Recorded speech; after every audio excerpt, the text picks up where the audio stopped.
ये कहानी है बैंग नाम के एक ऐसे लड़के की जिसे देखकर कोई नहीं कह सकता कि इसमें कोई दम है। सब उसे फालतू समझते थे, पर असलियत ये थी कि उसके पास डेमन किंग वाली खतरनाक शक्तियां थीं। वो वक्त और जगह को अपनी उंगलियों पर नचा सकता था। उसकी लेजेंडरी एंट्री तो तब हुई जब वो पैदा होते ही अपनी माँ के पेट से खुद चलकर बाहर आ गया। इतनी पावर होने के बाद भी उसे दुनिया जीतने में कोई इंटरेस्ट नहीं था। उसे बस अपने नूडल्स से प्यार था। एक बार एक विशाल मेंढक यानी जाइंट फ्रॉग ने शहर पर हमला कर दिया। इस हंगामे में बेचारे बैंग का नूडल का कटोरा गिर गया। गुस्से में बैंग ने उस एस रैक मॉन्स्टर को एक ही लात में परलोक पहुंचा दिया। लेकिन बैंग को लाइमलाइट नहीं चाहिए थी, उसे बस एक आम इंसान की तरह जीना था। इसलिए उसने अपनी शक्तियों को राज ही रखा। आज बैंक के स्कूल का पहला दिन था। जैसे ही वो पहुंचा, कुछ बदतमीज सीनियर्स ने उसे घेर लिया। उसकी पावर लेवल सबसे कम देखकर वो उसे हल्के में ले रहे थे और उसके पैसे छीनने लगे। तभी अचानक आसमान से आग के गोले बरसे और उन गुंडों की शामत आ गई। ये हमला स्कूल की सबसे पॉपुलर लड़की सन रंग ने किया था। उसे देखते ही वो पुलिस दुम दबाकर भाग खड़े हुए। सन रंग कहती है, फिक्र मत करो बैंग, अब से मैं तुम्हारी ढाल बनूंगी। बैंग बिना किसी इमोशन के कहता है, ये ले 10 रुपए, जा कुछ खा लेना। इतना बोलकर बैंग वहां से टशन में निकल गया। थोड़ी देर बाद प्रिंसिपल स्टेज पर आए और उन्होंने एंट्रेंस एग्जाम का ऐलान किया। नियम सीधा था, अपनी अंदरूनी ताकत दिखाओ और एलीट क्लास में जगह पाओ। सबसे पहले एक लड़का अंदर गया, लेकिन वहां सामने उसी मेंढक की आत्मा यानी स्पिरिट खड़ी थी जिसे बैंग ने बचपन में कूटा था। उसे देखते ही उस लड़के की सिटी पिटी गुम हो गई। उसने डरते डरते एक पंच मारा, पर उसे तुरंत समझ आ गया कि वो इस कहानी का हीरो तो बिल्कुल नहीं है। एक एक करके सबकी बुरी हालत हो रही थी। फिर बारी आई चैन चाओ की। उसने अपनी पूरी ताकत झोंक दी और उस फ्रॉग पर हमला किया। टक्कर इतनी जोरदार थी कि वो खुद पीछे की तरफ फेंका, लेकिन उसने हार नहीं मानी और पैरों पर टिका रहा, जो बाकियों के बस की बात नहीं थी। उस बंदे ने पूरे 938 पॉइंट स्कोर किए और इसी के साथ उसका एलीट क्लास का टिकट कंफर्म हो गया। पर असली धमाका तो तब हुआ जब सन रंग मैदान में उतरी। उसने उस मेंढक पर ऐसा वार किया कि वो फ्रॉग ही कोसों दूर जा गिरा। 2019 के स्कोर के साथ वो पहली ऐसी स्टूडेंट बन गई जिसने रिकॉर्ड तोड़ दिया था। अब आखिर में बारी आई हमारे हीरो बैंग की। वो चाहता था कि दुनिया उसे एक मामूली लड़का ही समझे, इसलिए उसने अपनी असली पावर दबा के रखी थी। पर जैसे ही बैंग ने अंदर कदम रखा, उस फ्रॉग की रूह कांप गई। फ्रॉग मन ही मन सोचता है, ये आफत यहाँ कैसे आ गई, आज तो मेरी चटनी बनना तय है। तभी कहानी पीछे जाती है और हमें पता चलता है कि असल में हुआ क्या था। जब जू नाम का एक बंदा उस मेंढक से भिड़ने गया था, तो फ्रॉग ने उसे एक ही थप्पड़ में जमीन सूंघा दी थी। वो जू का काम तमाम करने ही वाला था कि तभी वहाँ बैंग अपने नूडल्स का पैकेट ढूंढते हुए पहुंच गया। बैंग ने बिना टाइम खराब किए एक ऐसी इलाज जमाई कि उस मॉन्स्टर की सारी हेकड़ी निकल गई। वापस आज की बात करें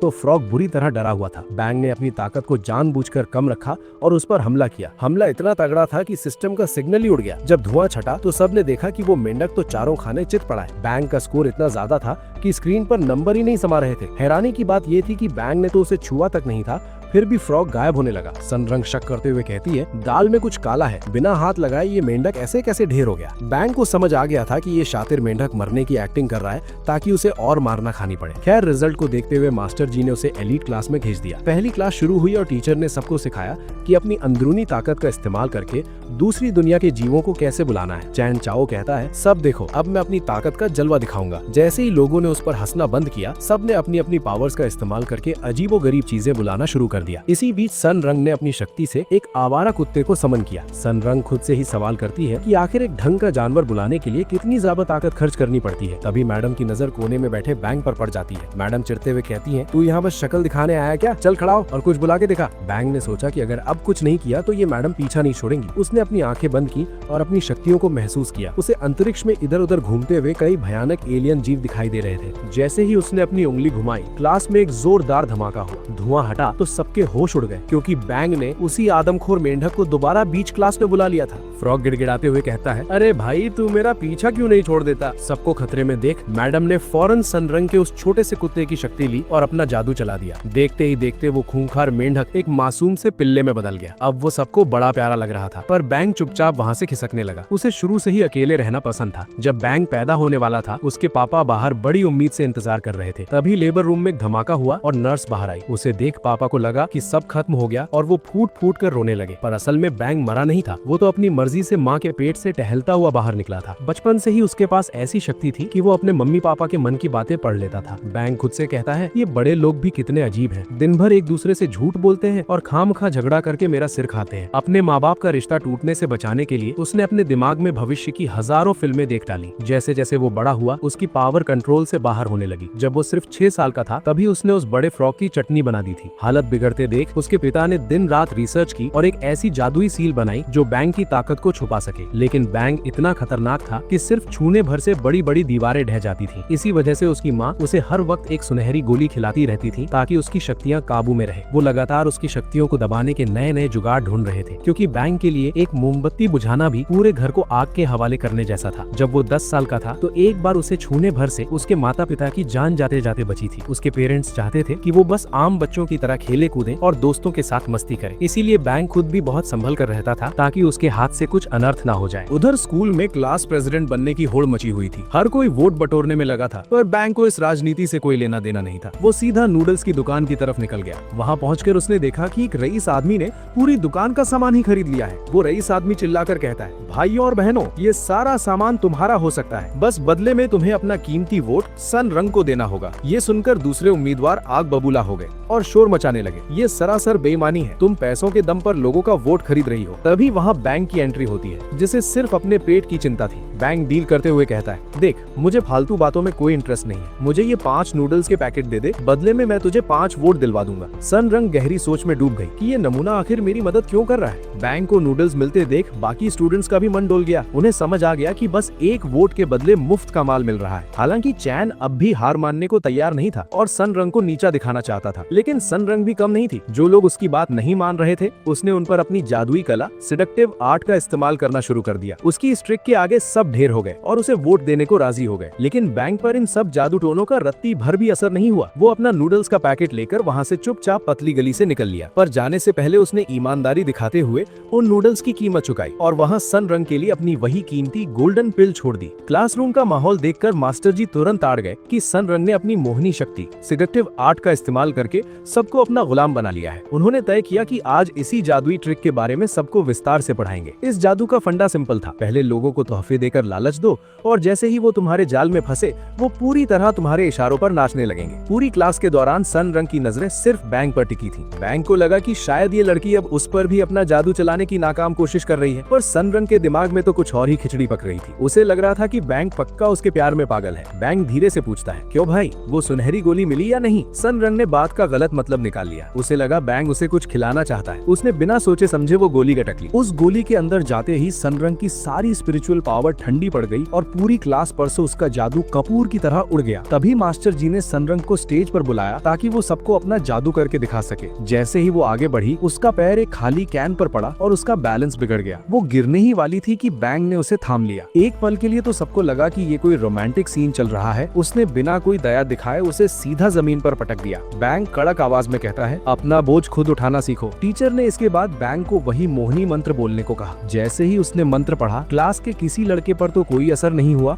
पर सन रंग बुरी तरह उसके प्रभाव में आ गए। आखिरकार मास्टर जी ने चैन को क्लास का प्रेसिडेंट घोषित कर दिया और बैंक वहाँ से पतली गली पकड़ के निकल लिया। उस रात सन रंग को नींद नहीं आ रही थी। वो बार बार यही सोच रही थी कि अगर बैंक मेरा दुश्मन है तो उसने मुझे वो पावरफुल गोली देकर मेरी मदद क्यों की। वो चाहकर भी उस लड़के को अपने ख्यालों से निकाल नहीं पा रही थी। अगली सुबह चैन एक बहुत बड़ा कड़ाहा लेकर स्कूल पहुंचा। आज पिल रिफाइनिंग का टेस्ट था और चैन को पूरा भरोसा था कि अपनी काबिलियत दिखाकर वो सन रंग का दिल जीत लेगा। लेकिन जैसे ही सन रंग की एंट्री हुई, सबकी आंखें फटी की फटी रह गईं, क्योंकि वो एक शानदार लंबी गाड़ी लिमोजीन से उतरी थी। सन रंग का स्कूल में आना किसी फिल्म के सीन जैसा था। बेचारा चैन चाह उसे गुड मॉर्निंग बोलने की कोशिश करता है, पर सन रंग उसे ऐसे घास भी नहीं डालती जैसे वो वहाँ हो ही नहीं। उसकी निगाहें तो बस बैंक को ढूंढ रही थी। बैंक समझ गया कि कल जो उसने मंत्र पढ़ा था उसकी वजह से सन रंग उस पर फिदा हो गई है। बैंक ने पास जाकर तुरंत उस जादू का असर खत्म कर दिया, जिसके बाद सन रंग बुरी तरह शर्माने लगी। क्लासरूम में टीचर ने गोल्डन पिल बनाने की ऐसी एक्सप्रेस ट्रेनिंग दी कि किसी को कुछ पल्ले ही नहीं पड़ा कि हुआ क्या। इसके बाद सब अपनी अपनी किस्मत आजमाने लगे। पिल बनाने के लिए सन रंग एक भारी भरकम मशीन लेकर आई थी, लेकिन हमारा बैंक तो अलग ही लेवल का प्लेयर है। उसने पिल बनाने के लिए सीधा माइक्रोवेव का इस्तेमाल शुरू कर दिया। वहीं हाउ नाम के लड़के के पास एक ऐसा गैजेट था जो सारा काम खुद ही संभाल रहा था। लेकिन चैन चाओ की तो किस्मत ही खराब थी। पिल बनाते समय उसका बर्तन उसके मुंह पर ही फट गया और वो रोता हुआ वहाँ से भाग निकला। टीचर ने सबको कहा कि पिल्स को तैयार होने में अभी 7 घंटे लगेंगे। सबके जाने के बाद बैंक का कुत्ता उस जादुई गैजेट को खाने की फिराक में था ताकि अपनी खोई हुई पावर वापस पा सके। पर तभी वहाँ यमराज की तरह बैंक टपक पड़ा। बैंक को देखते ही फ्रॉगी के पसीने छूट गए और वो जान बचाकर भागने लगा। उसे लगा कि वो बैंक को बेवकूफ बना देगा, पर जैसे ही वो पीछे मुड़ा, बैंग उसके सामने ही खड़ा था। वो कुत्ता गिड़गिड़ाते हुए कहता है, अरे मालिक, छोटे बच्चे की जान लोगे क्या? पर बैंग ने बिना कोई रहम दिखाए उसे एक जोरदार लात जमा दी। उधर चैन चाओ अब भी सड़कों पर भागा फिर रहा था। उसे अपनी जान की चिंता सता रही थी, क्योंकि उसने वो जादुई बर्तन अपने पिता से बड़ी मिन्नतें करके मांगा था। वो उनके खानदान की सबसे कीमती चीज थी और चैन ने उसका कचरा कर दिया था। उसे पता था कि घर गया तो पापा उसकी गर्दन ही काट देंगे। इसी बीच बैंग हाओ की जादुई भट्टी फर्नेस उठाकर कहीं जा रहा था। हाओ को लगा कि बैंग उसका कीमती सामान चुराकर भाग रहा है। उसने गुस्से में अपनी जहरीली गन बैंग पर तान दी। बैंग सफाई देते हुए कहता है, भाई शांत हो जा, मेरा कुत्ता इसे चबा गया था, मैं तो बस इसे साफ करने जा रहा था। हाओ को उसकी बातों पर रत्ती भर भी भरोसा नहीं हुआ। अपने खानदानी खजाने की ऐसी हालत देखकर उसका दिमाग घूम गया और उसने गोली चला दी। बैंग तो फुर्ती से बच निकला, पर पीछे से चैन चाओ आ रहा था और वो जहरीला वार सीधा उसके मुंह पर जा लगा। असल में चैन भागते भागते पागल हो चुका था। उसने देखा था कि कैसे सन रंग बैंग के करीब जा रही है, तो वो अपने प्यार के दुश्मन का काम तमाम करने आ रहा था। पर किस्मत देखो, खुद ही शिकार बन गया। हाओ डर के मारे चीखने लगा। वो दोनों अफरा तफरी में चैन को उठाकर लैब ले गए। हाओ घबराते हुए बैंग से कहता है, देख भाई, अगर तूने इसका इलाज एंटीडोट बनाने में मेरी मदद की तो मैं पुलिस को नहीं बताऊंगा कि तूने मेरा सामान चुराया था। दोनों ने जल्दी जल्दी सारा सामान इकट्ठा किया और उस बर्तन में डाल दिया। पर दिक्कत ये थी कि दवा बनने में कम से कम 4 घंटे लगने वाले थे और टीचर सिर्फ 2 घंटे में वापस आने वाली थी। तभी वहाँ वो ढीठ कुत्ता